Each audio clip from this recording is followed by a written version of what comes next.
Vadodara airport એટલે કે જ્યાં હજારો મુસાફરોની અવરજવર હોય.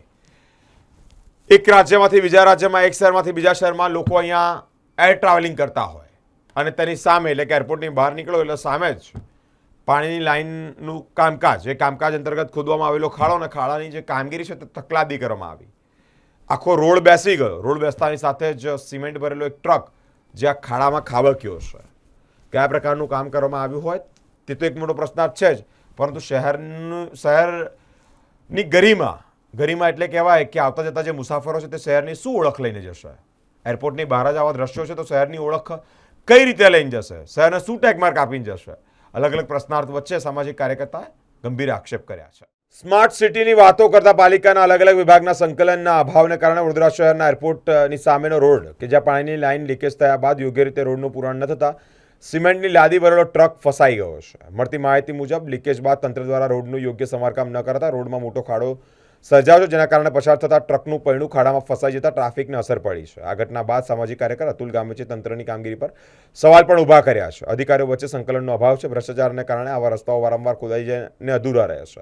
સ્થાનિક લોકોની પણ માંગ છે કે તંત્ર તાત્કાલિક રોડ રિપેર કરીને ભવિષ્યમાં આવી ઘટના ન ઘટે તે માટે યોગ્ય પગલાં લે.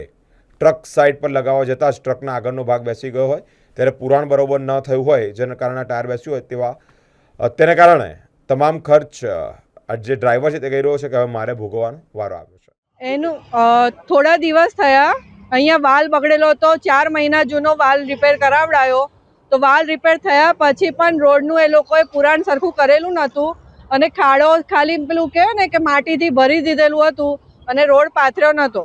હવે મેઇન રોડ છે, અહીંયાથી રોજના વાહનો એરપોર્ટના લીધે રોજ વ્હીકલ્સ આવતા જ હોય છે. જેમ કે ટ્રાવેલિંગવાળા આવતી હોય ગાડીઓ, એ રોજ અહીંયા પાર્ક થાય છે જ. હવે આ તો ચલો આજે ટ્રકનું થયું, રોજ ગમે તેટલી ગાડીઓ આવતી હોય, હવે કશું પણ નાની ગાડીઓનું થાય તો એની જવાબદારી કોણ લેશે? હવે આખો આ ટ્રક બેહી ગયો છે, એ વાલમાં જ બેઠો છે. શું લાગે છે, તંત્રની નિષ્કાળજી છે? તંત્રની નિષ્કાળજી બિલકુલ છે, કારણ કે આની આગળ પણ એક ખાડો આવી રીતે જ વાલ પકડેલો એ લોકો રિપેર કરેલું. રિપેર કર્યા પછી પણ સાહેબ આવ્યા ત્યારે બ્લોક નાખીને કમ્પ્લીટ કરીને જતા રહ્યા અને ત્રીજા દિવસે ખાડો ખોદી નાખ્યો અને હજી એવું ને એવું જ પુરાણ છે, એનું સરખું રિપેરિંગ થયું નથી. કોર્પોરેશનની નિષ્કાળજી બિલકુલ છે, કારણ કે 1000 વાર કહીએ ને તો પણ કેટલા મહિનાઓ પછી રિપેરિંગ થાય છે. હવે હજારો લીટર પાણીનો વેડફાટ થતો તો એનું જવાબદાર કોણ? મિત્તલ.